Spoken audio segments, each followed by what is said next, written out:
విజయం కూడా నిజాయితీగా ఉండాలనేది క్రీడా స్ఫూర్తి. కానీ స్వర్ణ పథకం కోసం ఏమైనా చేస్తారు ఆటగాళ్లు. కోచ్లు కూడా అదే చెబుతూ ఉంటారు. ఏం చేశామన్నది కాదు, గోల్డ్ మెడల్ మనం కొట్టామా లేదా అనేది చూడాలంటారు. ఈ కసి నిజమే. కానీ తప్పుగా గెలిస్తే మా అమ్మ నా గురించి ఏమనుకుంటుంది, నేను పెంచిన తీరు ఇదా అని బాధపడదా, నేను గెలవకపోయినా స్వర్ణం ఇంటికి తీసుకెళ్తే అమ్మ నన్ను క్షమించదని ఓ కొడుకు అమ్మ మాట గుర్తుకు తెచ్చుకుని భయపడ్డాడు. అంతేకాదు నిజాయితీగా బ్రతకాలని నిర్ణయించుకున్నాడు.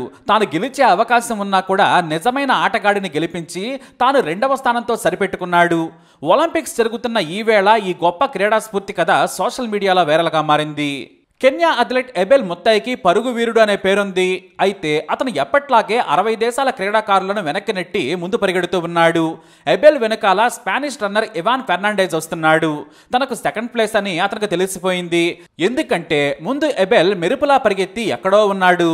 అయితే సరిగ్గా ఫినిషింగ్ లైన్కు 10 మీటర్ల దూరంలోనే ఆగిపోయాడు కెన్యా పరుగు వీరుడు ఎబెల్. ఆ వెంటే వస్తున్న ఇవాన్ ఫెర్నాండెజ్ కు ఎందుకు ఆగిపోయాడో అర్థం కాలేదు. ఆగిపోయింది కాక తానే గెలిచాను అనుకొని సెలబ్రేషన్ కూడా చేసుకుంటున్నాడు ఎబెల్.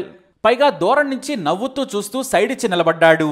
అయితే ఎందుకు నిలబడ్డాడో ఇవాన్ ఫెర్నాండెజ్ కి క్లియర్ గా అర్థమైంది. ఎబెల్ నిలబడ్డ లైన్ దగ్గర ఫినిషింగ్ లైన్ 10 మీటర్ల దూరంలో ఉందని రాసి ఉంది. కానీ అది రంగురంగు గీతలతో రాసి ఉండడంతో అదే చివరి లైన్ విన్నింగ్ లైన్ అనుకున్నాడని అర్థమైంది.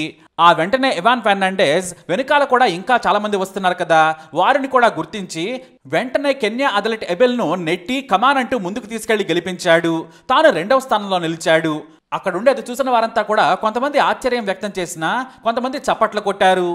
అయితే నువ్వు గెలవాల్సిన, దేశానికి స్వర్ణం తీసుకురావాల్సిన ఆటలో ఉన్నావు, వేరే దేశం వ్యక్తిని ఎందుకు గెలిపించావని స్పానిష్ జర్నలిస్టు మొహాని అడిగేశాడు. అలాగే పక్కన ఉన్న కోచ్ తన ఆటగాడైన ఇవాన్ ఫెర్నాండెజ్ పై గుర్రుగా ఉన్నాడు. అయితే అప్పుడు చెప్పాడు ఇవాన్ ఫెర్నాండెజ్, ఈ రేస్ గెలవాల్సింది నేను కాదు ఎబెల్, అతనికి భాష రాదని నాకు అర్థమైంది. అక్కడ మరో 10 మీటర్ల దూరంలో ఫినిష్ లైన్ అని రాసి ఉంది. అక్కడ అలా కలర్ఫుల్ అక్షరాలను చూసి అదే గెలుపు లైన్ అనుకున్నాడు. అందుకే ఆగిపోయాడు. అతను అమాయకుడు, భాష తెలియదు, కానీ గెలిచానని సంబరాలు చేసుకుంటున్నాడు. కానీ నేను వేగంగా పరిగెత్తాను. నాకు చివరి నిమిషంలో అర్థమైంది. అతన్ని వేగంగా తీసుకొచ్చి గెలిపించాను. ఇదే కదా నిజాయితీ. నేను నిజాయితీగా 2వ స్థానంలో నిలబడ్డాను. స్వర్ణం దక్కాల్సింది అతనికే ఆ అర్హత ఉంది. అర్హత లేని నేను పథకం గెలిస్తే మా అమ్మ ఏమనుకుంటుంది, నాది కాని నంబర్ 1 స్థానాన్ని తీసుకుంటే మా అమ్మ నన్ను చూసి బాధపడుతుంది. నేను పెంచిన తీరు ఇదా అని బాధపడుతుంది. నాకు అమ్మ గుర్తొచ్చింది. ఎప్పుడైనా సరే తప్పుగా గెలవకూడదు. నేను అతనికి సాయం చేయలేదు, అతని విజయ తీరాన్ని గుర్తు చేశానంతే. మా అమ్మ నాకు విలువలు నేర్పారు. నేను గెలవకపోయినా పర్వాలేదు, కానీ నాది కాని విజయాన్ని తీసుకున్నానంటే అమ్మ మనసు బాధపడుతుంది. అందుకే అమ్మ నేర్పిన విలువల ఆధారంగా నేను ప్రవర్తించాను. మీరు క్రీడా స్ఫూర్తి అంటున్నారు, నేను మాత్రం నిజాయితీ అంటున్నాను. పేరు ఏదైనా విలువలతో బతకాలన్నదే మా అమ్మ మాట. నా చివరి శ్వాస వరకు అలానే బ్రతుకుదానని చెప్పారు ఇవాన్ ఫెర్నాండెజ్. అతని క్రీడా స్ఫూర్తి ఇప్పుడు ప్రపంచవ్యాప్తంగా వైరల్ అవుతోంది. అయితే ఈ కథ ఇప్పుడు జరిగే ఒలింపిక్స్ కు సంబంధించింది కాదు. అందరూ ఇప్పుడు జరుగుతున్న ఒలింపిక్ స్పోర్ట్స్మెన్షిప్ కథ అనుకుంటున్నారు. ఇది 2012లో స్పెయిన్లోని నవా సిటీలో జరిగిన క్రాస్ కంట్రీ రేస్. ఇది 3000 మీటర్ల కఠినమైన పరుగు పోటీ. ఇందులో మొత్తం 28 అడ్డంకులు దాటాలి. 8 వాటర్ జంప్స్ చేస్తూ పరిగెత్తాలి. మధ్యలో ఎత్తైన కొండ, కింద బురద నేల, ఆ తర్వాత రాళ్ల నేల, ఇలా కఠినంగా ఉంటుంది పరుగు. ఈ రేస్లో చివరి నిమిషంలో స్పానిష్ అర్థం కాక గెలిచానని ఎబెల్ ఆగిపోయాడు.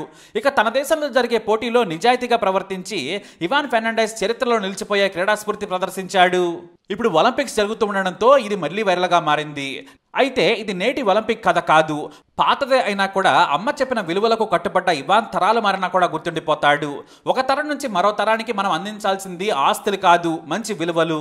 గొప్పగా వారికి జీవిత పాఠాలు నేర్పించాలి. నిజాయితీగా బ్రతకటం, నైతికత చూపించడం అనేది చాలా ముఖ్యం. ఆ అమ్మ ఎంత గొప్పగా తన బిడ్డను పెంచారో చూడొచ్చు. సొంత దేశం కీర్తిని పెంచాడు, గొప్ప విలువలతో స్ఫూర్తిని చాటి చూపించాడు.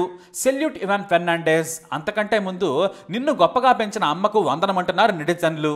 కథ ఎప్పుడైనా ఈ క్రీడా స్ఫూర్తి కథ మాత్రం ప్రతి ఏటా మనకు సోషల్ మీడియా ద్వారా కనిపిస్తూనే ఉంటుంది. ముఖ్యంగా ప్రతి 4 ఏళ్లకు ఒలింపిక్స్ వచ్చినప్పుడు. మీరు కూడా మీ పిల్లలకు చదువు, ఆస్తులకు ఎంత ప్రాముఖ్యతనిస్తారో అనవసరం, కానీ విలువలతో పెంచాలి. దానివల్ల గొప్ప సమాజం తయారవుతుంది.